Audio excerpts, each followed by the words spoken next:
Welcome, everyone, to the World Green Building Council Sustainable Cities Initiative. This is our guest speaker series, and we're very pleased to have Zach Tofias here today. He's the head of the Sustainable Communities Initiative and Climate Positive Development Program at the C40 Cities Climate Leadership Group. Zach's work leading the Sustainable Communities Initiative aims to demonstrate that it is not only desirable, but very possible to build communities that are environmentally sustainable, economically viable, and net carbon negative. Zach has been with C40 since 2007, and he oversees 3 networks within C40, including the Sustainable Urban Development Network.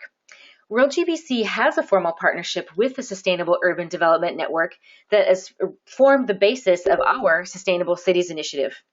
This partnership was formed in 2012, and we're very pleased that it continues to grow and develop over time. Zach brings a deep experience in working with some of the most sustainable developments and most cutting-edge cities in the world in terms of sustainable development. So we're thrilled to have him here today with us to share some insights on what these leading cities and developments are doing and what we can learn from them. Before I hand over to Zach, I'd like to note that we'll have his presentation for about 30 minutes, followed by a question and answer period using your questions. So please put any questions and comments you have to me in the chat box on the right-hand side in your control panel down at the bottom. And we'll be having hopefully a very interactive and vibrant discussion with Zach at the end. And with that, I am going to hand over to Zach. Let's see. Zach, over to you. Yes, thanks, Michelle. So, Michelle, if you can go to my next slide, please. Sure. So really just wanted to lay out the agenda that we're going to be talking through today. I'm going to provide the context from which I'm operating at a global level, looking at what C40 is up to, looking at some research that C40 has collected from our member cities, and then talk about the action that some of the best developments in the leading cities around the world are taking action around. Can I have the next slide, Michelle?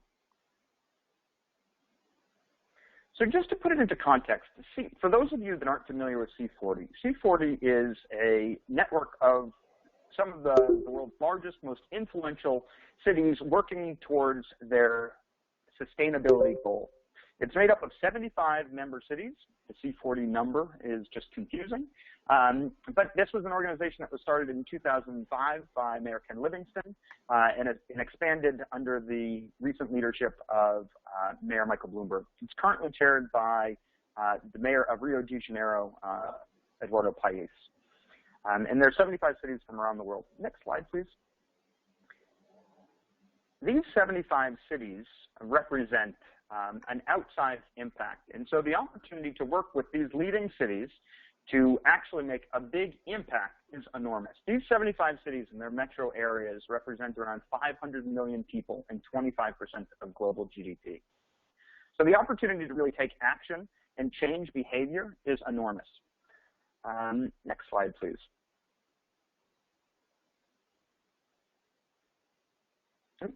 There we go.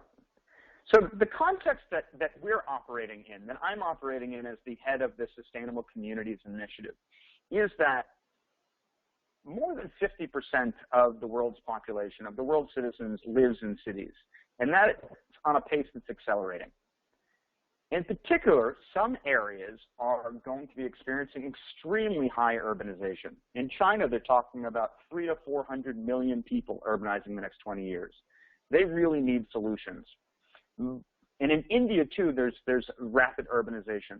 But it's not just urbanization. There's a growing middle class, which means increased consumption. And so the opportunity to really make an impact is especially important, particularly because cities are major sources of carbon emissions. I think the estimated numbers were around 1.7 billion tons of CO2 in 2010. And if that doesn't change, business as usual will increase that to 2.3 billion tons of CO2 in 2020. And in C40's research, which I'll be talking about further in a research effort that we call the Climate Action Megacities, cities report that integrated planning is one of the key factors in making communities healthier, sustainable, and more successful. In addition to the technical trends that we'll be talking about, there's also a major social equity opportunity here, which we're seeing as a big trend that cities have recognized. In too many areas and for too long, planning policies were used to segregate. And we're working with a number of cities to develop better planning policies to increase equity and enhance social outcomes. So really driven by cities, the Sustainable Urban Development Network is bringing cities together to focus on new strategies. And we'll be talking about some of those strategies. Next slide, please, Michelle. So when I talk about C40 Research, every 2 years, C40 does polling of comprehensive polling and comprehensive outreach to the member cities of C40 with an organization, CDP. This leads to millions of points of data. And I wanted to pull out some key facts and key findings that we published in last year's in the 2014 Climate Action and Megacity Report, Volume 2.0. Of the roughly 8,500 actions that cities reported taking, around 1,000 of them were related to community scale development. 45 cities are taking around 160 actions on transit-oriented development. 33 cities are taking 113 actions on developing a compact city strategy. And 19 cities are taking 50 actions on delivering eco-district strategy. All of this is just kind of showing that cities are doing a lot and mayors have a lot of strong powers when it comes to taking these types of actions. I'd also really direct you to our research portal on our website, so c40.org/research, where you can see and get your hands dirty with a lot of the primary research that we've collected. So next slide. The way that C40 works is through networks. That I'm the head of our Sustainable Communities Initiative, which, as Michelle said, it comprises 3 specific networks. And the way that we work is by standing on the shoulders of giants. That we have found that the way that you get the answers that you need is by talking to somebody who's been there before. And so this is a quote about a recent workshop that we held in Addis Ababa. This is a picture from that workshop. And a quote from our friend in Buenos Aires about the effectiveness of closed-door sessions. Next slide, please. And so these workshops and networks are really designed to help accelerate action. And over the next few slides, I'm really going to get into the heart of what we mean when we talk about taking action. So next slide, please. The first area that I want to focus on is the Climate Positive Development Program. One of the biggest trends that we are seeing is a recognition that business as usual is not sustainable. So through this effort, launched in 2009, we are attempting to reinvent large-scale urban development to reduce greenhouse gases. And we're doing that through a performance-based framework that provides urban laboratories for how cities can grow in ways that are environmentally sustainable and economically viable. And we heard a few people already pipe up on this call that are involved with this effort. So I'm very excited to have them on this call. Can we have the next slide, Michelle? As you can see from this map, that we have 17 projects in 12 C40 cities really spanning the globe, that this is very much a global effort of leading projects that are doing really transformative efforts. Next slide, please. And I want to show you a little bit about how they're working. The framework that is behind this is these projects, these 17 projects that I just showed you, are working to achieve a net carbon negative outcome by maximizing efficiency on site and then minimizing emissions in the surrounding community off site. And they earn climate positive credits by reducing emissions in the surrounding community. So the big trends that we're talking about here is that these projects all utilize super efficient buildings that don't require as much energy. They maximize public transportation so that they aren't incurred, that they're minimizing the emissions impact associated with transportation emissions, and they're utilizing waste as a resource.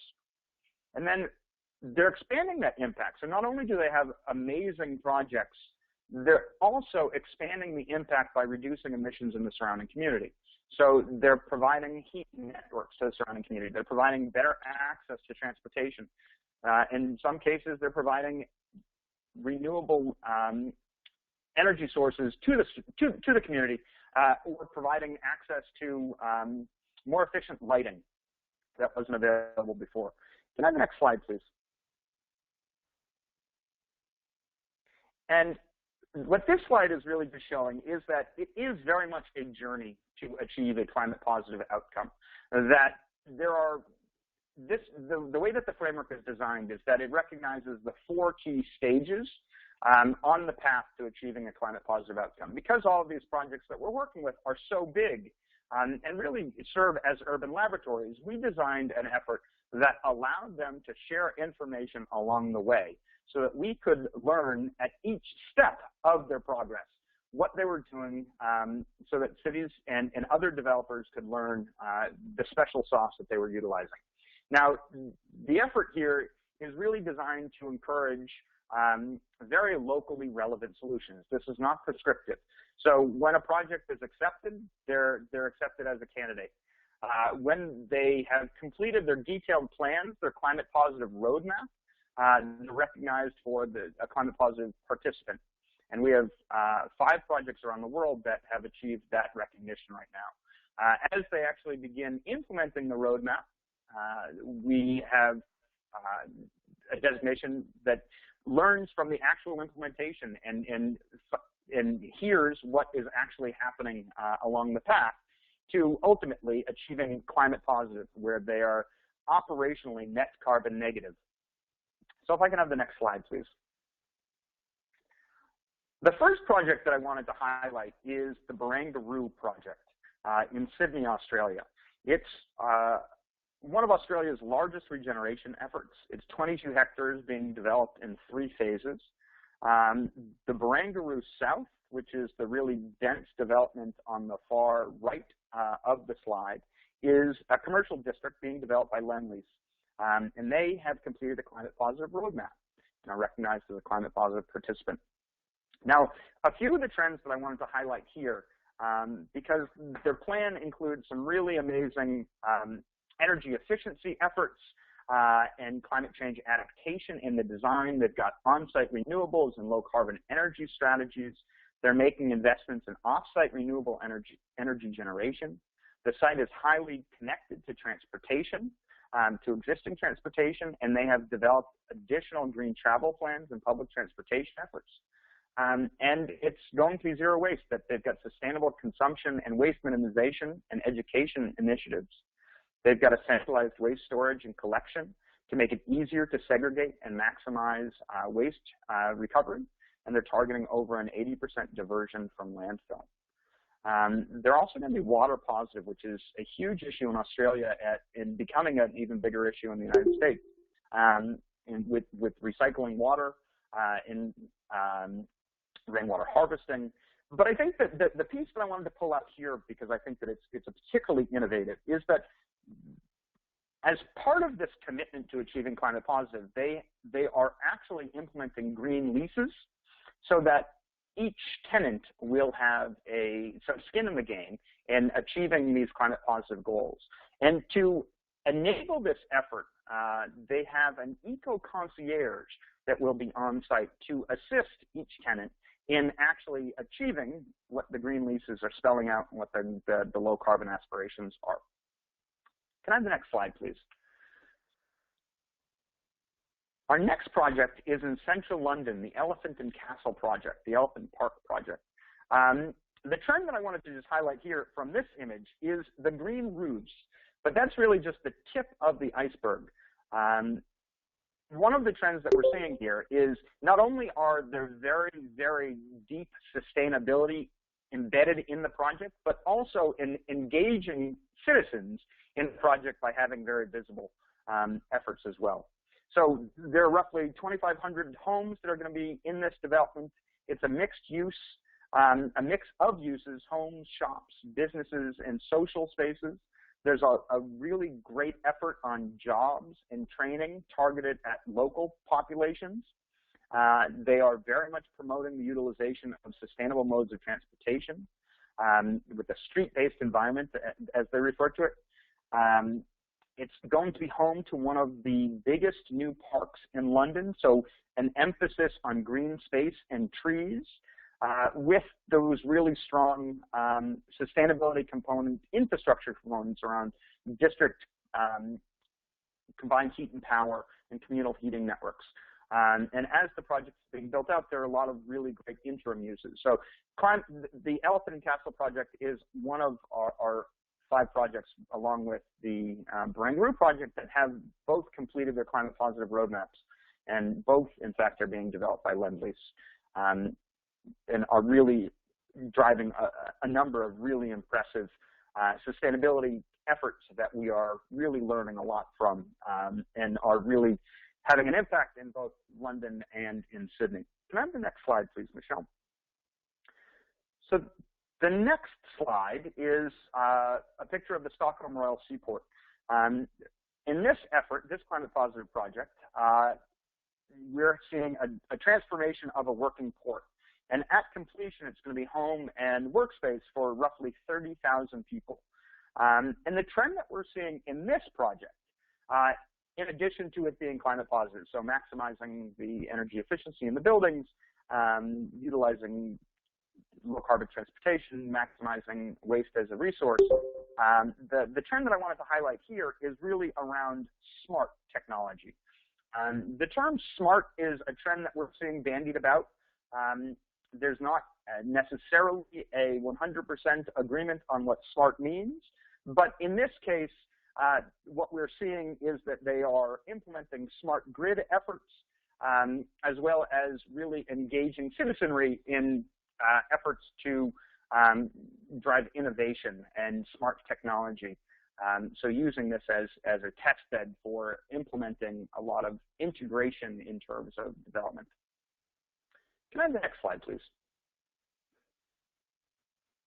So transitioning slightly, one of our other networks is the Transit-Oriented Development Network. And the trend that we're seeing here is very much on transit-oriented development. So compact, connected city strategies, increasing access to economic opportunities. And I wanted to just highlight 2 North American examples, as I think that they're reflective of the trend around that we're seeing in transit-oriented development. In Chicago, there's a TOD ordinance that enables development by rights in areas that are well connected or proximate to transit, to high quality transit. And what we're seeing here is that there's increased opportunity to develop better types of development. So increased floor area ratios in proximity to transit, decreased parking requirements, effectively making sites that might have been difficult to develop on, making them easier to develop when they're close to transit. So effectively incentivizing increased density around transit. Another example is with Los Angeles and the recently released sustainability plan, this Plan LA, where the city is committed to building 100,000 homes and is attempting to increase the percentage of those homes that are close to transit to minimize the need for private vehicles. And for anybody that's sat in traffic in Los Angeles, they know that that's a big issue. Next slide, please. And our final network that I just wanted to touch upon is the Sustainable Urban Development Network. This network is led by the City of Melbourne, Australia. And what we're seeing here is a trend around cities seeing real value in integrated planning processes. The objective is really to share resources on strategies and processes used to develop city and neighborhood master plans, which integrate city sustainability goals into redevelopment and improvement plans for cities. And responding to the demands of the cities involved in the network is advancing this work by identifying best practices and integrated planning processes and supporting cities in applying these best practices to local contexts and to advance master plans. So, for example, Dar es Salaam is developing a master plan for the city and is connecting with other cities in the network, such as Johannesburg, to learn strategies that they're using and engaging in formal settlements in the master planning process. Now, in this picture, we've got Johannesburg's Quarter of Freedom Master Plan, and the goal is to plan it around as an integrated, equitable fabric of the city. We're also seeing trends around creating policies to enable low carbon development. So cities identifying opportunities to that the cities can use to set requirements for encouraging low carbon new development. So we're talking much more broadly than just really efficient buildings here, but how these buildings can really work together, and how cities can support each other to set incentives and share resources on making the business case for both the public and the private sector on the need to accelerate low carbon development in each city. And in one of these pictures, we've got, I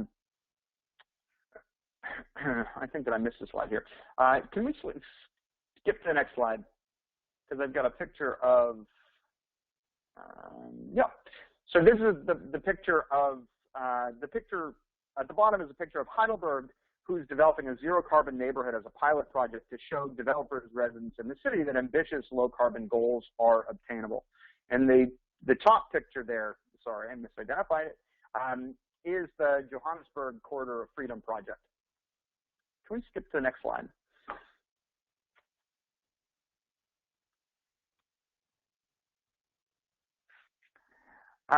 All right, so then this last slide, the second to last slide, just keeping track of the time here, second to last slide, we've got the two other efforts that we're really seeing as key trends in this Sustainable Urban Development Network. Identifying strategies and mechanisms to drive the implementation of sustainable development from plans to action. And the two main components here are around land financing tools, identifying mechanisms that cities use to create and capture land value and incentivize development through different financing structures, impact fees, tax incentives, TIFs, etc. And then another real area here is around community and stakeholder engagement,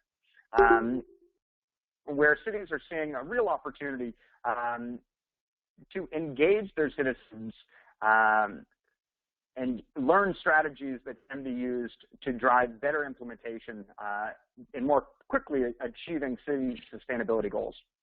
And cities are piloting programs and initiatives that have been tailored between cities to implement similar programs. And we've got a picture here from San Francisco, where San Francisco is engaging with other cities in the network, such as Washington, D.C., implementing a number of eco-districts around the city, learning from each other on their community engagement strategies. And then our final example that I wanted to just highlight, and might be of relevance to this organization, given the metrics that we use so frequently when we talk, is around setting benchmarks and metrics. So the objective is really around supporting cities in adapting tools and policy strategies to the local context, to set benchmarks and metrics for the ongoing advancement of city sustainability goals through neighborhood planning initiatives. And cities are really working together here to learn and apply strategies for creating neighborhood-level metrics. And this picture is of Melbourne working on a citywide campaign which focuses on specific neighborhoods plant trees to contribute to a few sustainability goals, reducing the heat island, providing more permeable surfaces to absorb rainwater, and to create a more welcoming environment for pedestrians. So putting citizens first is kind of an overarching trend that we're seeing globally. And as I've talked about at a high level, that many of these efforts are being utilized to help drive putting citizens first. So if we can go to the last slide, it's just a thank you slide, but providing a few opportunities for you to engage with me. So my email address is there. We're on Twitter at C40 Climb Positive, and then at C40 Cities on Twitter, and I'd encourage you to join the conversation that way. But I'll pause here for some questions. And I don't know, Michelle, if you've got any questions that have come in. We've had some questions come in, and I have some questions for you as well. But let's start with a couple of questions that have come in from people who have called in. And one question, and it comes from someone in Indonesia, which is, do you find that there are common challenges with each of the, when you're thinking about the climate positive development projects, are there challenges that are common to all of them? And, do you see kind of common solutions, or is everything, completely unique in its context? I mean, yes and no. Okay. Yes, we do see some real similarities, that we see visionary developers working on really great projects. The solutions are all slightly different, but they all embed a similar ethos of committing to developing a project that really will be transformative and is sharing of the processes. So when I look at the projects that have completed their climate positive roadmaps, there's a really heavy emphasis on energy, as energy seems to be for particularly for a number of these projects, they're in dense urban areas. So coming up with energy solutions that integrate into the community, so providing an integrated energy solution that doesn't just plug into the grid, but really enhances it.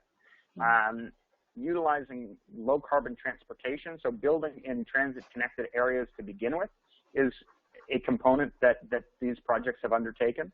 But they also, I think, a really interesting solution that they've all embraced is creating places for the community in these developments. So making them a real place that people want to be, in addition to just a very high-performing development, because what we're seeing is that the best designed projects need to be places that people want to live, and these developers are very much making places that people want to live, so that they can also really engage and educate them so that they can live in these really well-designed units and work in these really well-designed units in ways that actually maximize the impact. So really focusing on that quality of life component as well, not just on the kind of environmental efficiencies. Absolutely, because what we've seen time and again is that just because they're well-designed, they aren't necessarily utilized well. So having educational components that educate school children and really getting the community bought in to the way that these developments are actually operating. Great. Thank you. I'm seeing a couple of questions kind of coming in specific to the Asia Pacific region. One was following on the last question, was that is there a common challenge found in the Asian city projects? And what are some of the solutions? And then another question came in, and maybe this, could be part of the answer, is sharing some experience with the, I'm going to hope I say it right, Godrej Garden City and Mahindra World City Jaipur? Yes. Yeah, so, I mean, I think that there are, I can't say that there are common challenges unique to that region. I think that there are common opportunities for all these projects. Okay. Energy is the grid in India is not always, there are some challenges around grid, so having backup power. So we're seeing some really great solar opportunities with our projects in India. We're seeing some really great opportunities because of the size of these projects around some adaptation. So the way that they're being developed to focus on bioswales and how they handle really extreme weather events, in addition to creating great places to live and work. I mean, the commonality in all of these is that you need really great infrastructure. It's the additional pieces that are bespoke and are really locally relevant that make each project unique and special, but also transferable and scalable, because as they develop solutions on the ground, the intention with all of these developers is to really share that information, to share it with their city peers, to allow the cities to learn from these projects, to use them as laboratories, and then to really expand upon them to maximize the impact. Great, thank you. And so now I want to jump into some of my questions because I'm dying to know. It really, I have some curiosity going here, and I'm just going to scroll back to when you were talking about. I had some questions about some of the specific projects that you highlighted, and one word that kind of jumped out at me, and when we were talking last week, also jumped out at me at the time, was around the notion of an eco concierge. So in Yeah. Barangaroo, you mentioned that they had one. I'm wondering, can you tell me more about what that is and what an eco I mean, concierge is? it's effectively a sustainability strategist, but it's somebody that's on site that's really helping them deliver, helping not them as the project team, but helping the tenants Okay. individually deliver. Because what we have seen and what cities have found is that just because a building is particularly well designed and you've got those great kind of smart technology components that of lights that turn on and off when people enter the room, if people suddenly start putting stickies over them or putting stickies in a vent so that there's always movement in the room, you negate some of those great sustainability aspects that have been built into the infrastructure. By having somebody like an eco concierge on site allows the real education about the how and why to enable those tenants and those people that are living in the development to better understand the why and better figure out how to do and to utilize the buildings most efficiently. I mean, if you've got these passive house developments that we're seeing in some of our Scandinavian projects, but people then decide to turn the heat up or open the windows, that you start to lose some of those really great benefits that have been built in. And the aspiration from the eco concierge is to very much get people excited and educated about the opportunity. And can you tell me some more about, so this eco concierge is helping the tenants out, and you mentioned that there were green leases. So I've heard of green leases for office tenants, but never for residential. So this is really for residents, or So this is for the tenants. This is for the building tenants. The office tenants. The majority of this site there is some residential, but the majority of this site is financial services. Okay. This is going to be one of the premier financial service centers of the world upon completion. And the efforts here is really, we can't talk to the specifics of the green leases, but the intention here is that they have green leases that engage the tenants in these climate positive aspirations. So the tenants have committed to these goals at various levels. Okay. Okay, very interesting. I'd never heard about it in residential and thought that was really going to be a pretty big challenge. There is aspiration to get it into residential. I think that some of these climate positive projects will crack that nut, so that there is the citizen engagement piece that we've talked about as a big trend happening in cities around the world.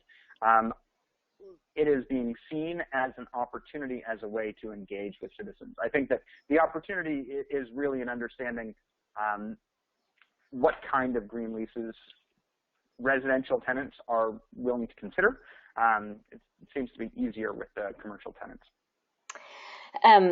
Yes, I would imagine it would have to be so much easier.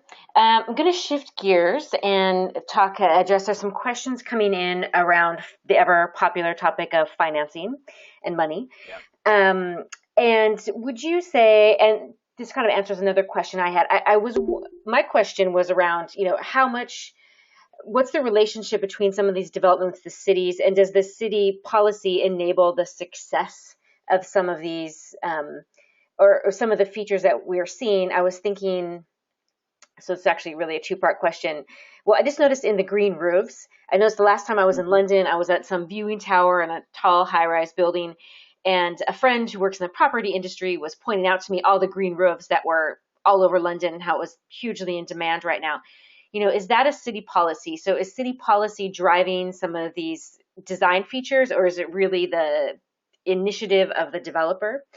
And then I want to follow up with what is the city doing in terms of, is there a public-private partnership to finance some of these developments as well with the city? And I'll take the question more broadly than just to respond to the elephant in the castle. What we are seeing cities around the world striving to do is address the heat island effect. Okay. And cities are pursuing a number of different efforts around minimizing the heat island effect, whether it be encouraging tree planting, as we saw in Melbourne, whether it's green roofs, whether it's white roofs, like New York City has policies around. So there is not a one-size-fits-all policy. I think that the public-private partnership question about how they're being financed is one that is still being addressed in various places.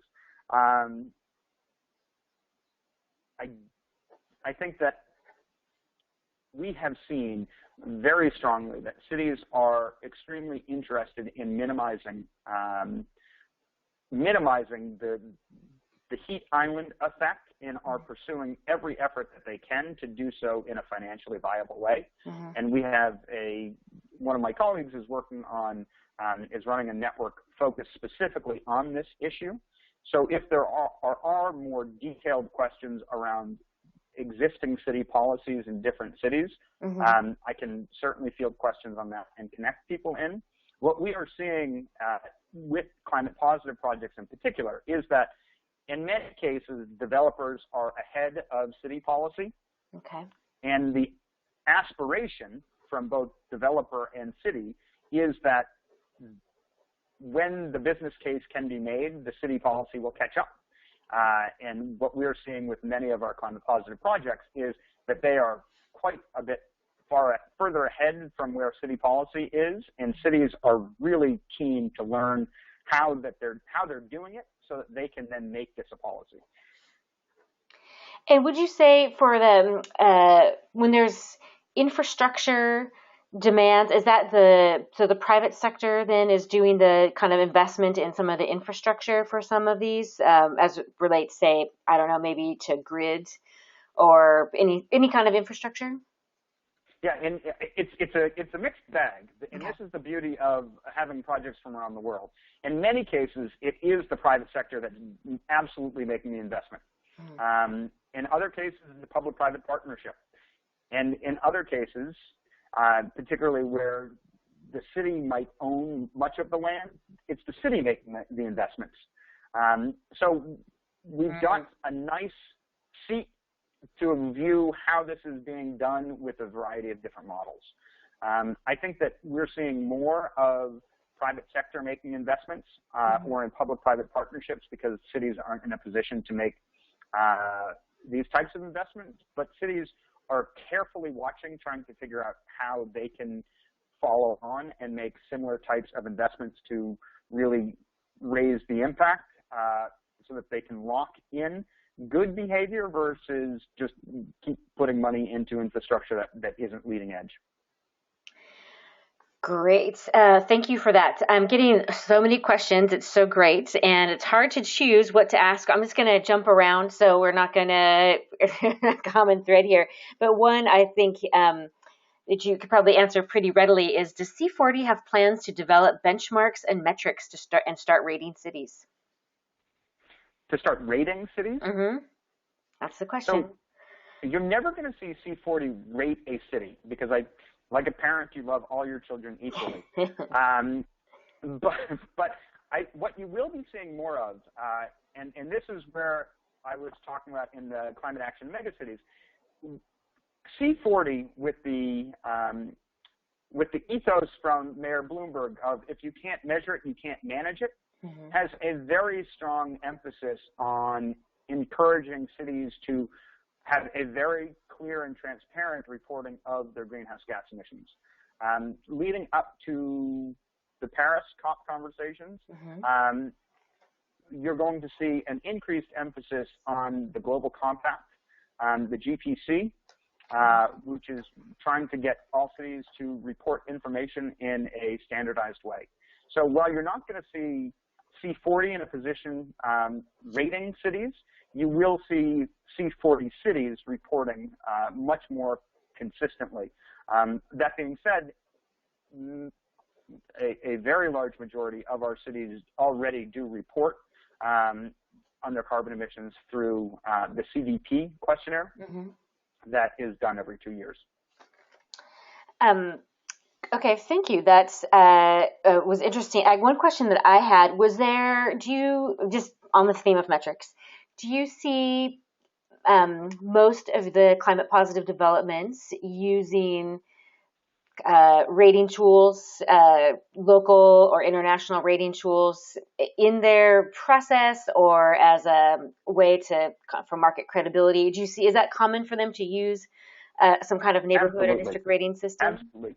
All of these projects are really world-class projects that we're talking about. And in many cases, they have multiple different rating tools that appeal to different segments of their stakeholders. So we have a number of projects that are pursuing climate positive with this net negative goal as the ultimate aspiration, but in the interim are pursuing LEED on a building scale or LEED for neighborhood development or BREEAM or Green Star. Many of them are pursuing multiple.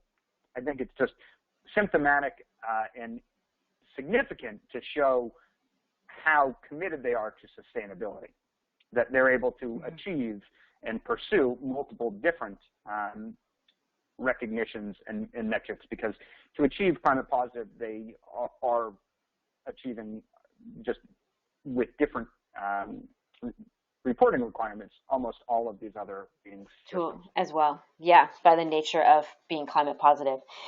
One the topic I would like to pursue a little bit with, it was so interesting, is you brought up towards the beginning the issue of social equity and how some kind of using planning mechanisms are now actually trying to take on social equity. Can you give me some examples of where you're seeing this happen? Yeah, the social equity lens is a really interesting lens to look at. And I think that on some level, it's because mayors don't get reelected in many cases just on environmental sustainability. They get elected by people. And we just saw in New York City, the mayor's new environmental plan has a very direct equity lens. So the mayor's committed to raising 800,000 people out of poverty. And they're looking to do that through a number of environmental planning efforts, not the least of which because in many places it's the poorest amongst the city's citizens that are the most directly impacted by climate change. And so by taking efforts to ensure that planning embraces social equity, they are finding that by doing TOD in a way that enables mixed incomes to be closer to transit, you're able to really increase economic opportunity. So by bringing people closer to jobs, you prevent and minimize people spending hours a day on transit that could be spent working. And they're finding that there are some really great economic returns in addition to the environmental returns of not needing people to be driving their private vehicles or spending so much of their money on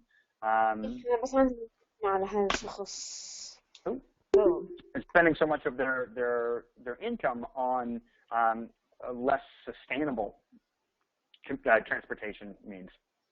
So they're minimizing sprawl by building in close to the city center, where economic opportunities has environmental as well as economic impacts. So this is more of the social equity piece is really something that's being dressed more by city policy rather than, and then I guess put into practice by the specific developments because they're the ones building the TODs. Correct. Right. We are getting a lot of good questions. I hope you don't mind that I keep just changing topics all the time. But there's like good stuff coming in. Keeping me on my toes. Keeping me on my toes. I appreciate it. And I guess I wonder if it's a metrics question. It was a good question about, parameters to monitor the progress with respect to quality of life in these cities. What are there metrics that measure quality of life? I don't know the answer to this question either. I'm trying to think of I guess we often use there substitutes. There is a happiness index out there. There are some proxies. Yeah. We are currently not in a position to measure, but if anybody on this call has some good ideas about how we could think about it, I have a smile on my face right now with the question, so yeah. I'd score highly on that. But I'm not sure if there are any that we've seen at. We haven't seen the pickup of that in many cities yet. Yeah, we might win like the Nobel Prize if we figured out how to do that effectively, increase quality of life, and then measure it. Let's see. There's so many kind of good things coming through. I wondered. I'm so interested in this transit-oriented development question. Are you seeing this more? So you're seeing this. I was surprised and pleasantly surprised that the examples that you used in talking about transit-oriented development were LA and Chicago, particularly LA, not known for its transit-oriented qualities. And so I think that they're trying to change that. Yes, it can only go up, I think, from here. You are really, do we have, so it's really something that existing developments are kind of these urban, I guess, what's the word I'm looking for? Regeneration projects are taking on. It's not just something happening in new developments. It's also happening in old. There's a densification of urban areas. Is that what you're seeing? Correct. Yeah, and that's a global trend. That the example that I called out in LA was because LA has a reputation for being a car culture place, car culture city, and what we are seeing is symptomatic of the trend that cities are really trying to find the solution to get more people living closer to better transit. So developing transit is something that is happening in a ton of cities. BRT lines are being seen as, so bus rapid transit are being seen as real opportunities to implement high quality transportation without the enormous infrastructure CapEx costs of building rail lines, but providing a very similar type of solution. So we're seeing that globally. That's an idea that really took hold in Curitiba and Bogota and has moved into cities around the world based on the experiences of developing a lower cost mass transit, high quality mass transit solution. So cities are very much trying to figure out how they can help increase the densification in those areas that are well served, and when they're not, to identify opportunities to implement transportation so that they can be. Thank you. That's an excellent answer. I'm hoping to see more BRT happening. We've been seeing it here where I live in California in kind of some surprising places. It's actually planned for implementation, so that's very exciting. We only have time for one more question, and might also chip in on the answer a little bit. And the question is coming from the India GBC. In fact, India is planning to develop 100 smart cities. How could World GBC, India GBC, and C40 work together in making these cities sustainable, green, and smart cities?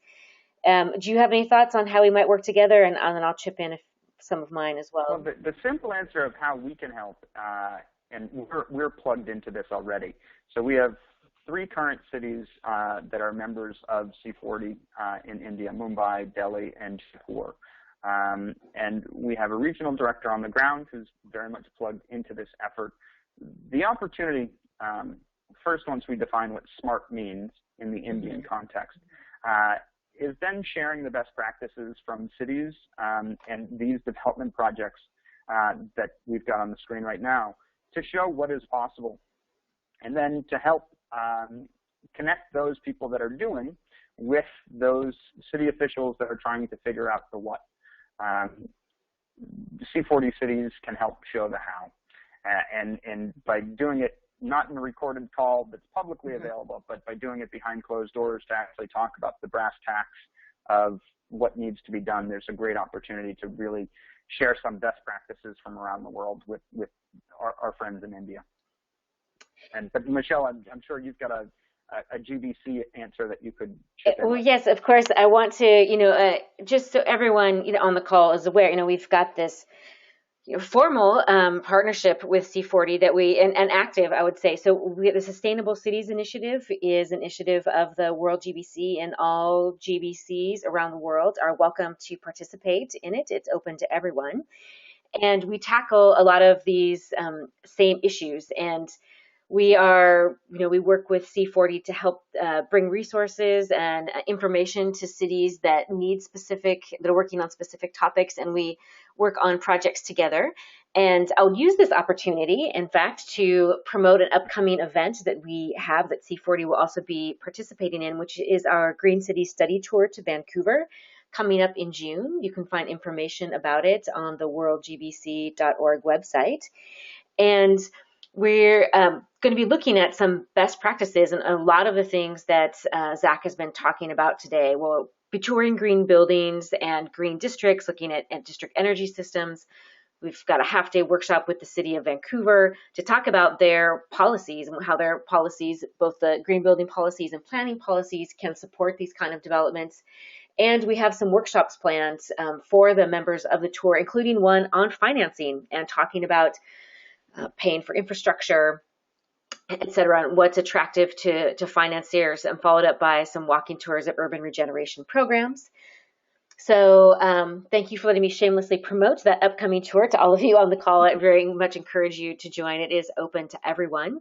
But that's just one example of how C40 and World GBC, one of the initiatives that we work together under the Sustainable Cities Initiative, and we encourage all of you to join. And to the India GBC, I've been more than happy to talk to you about how we can support you and the work you're doing with 100 smart cities, and maybe the C40 can join us on that call, and we can talk about how we might collaborate.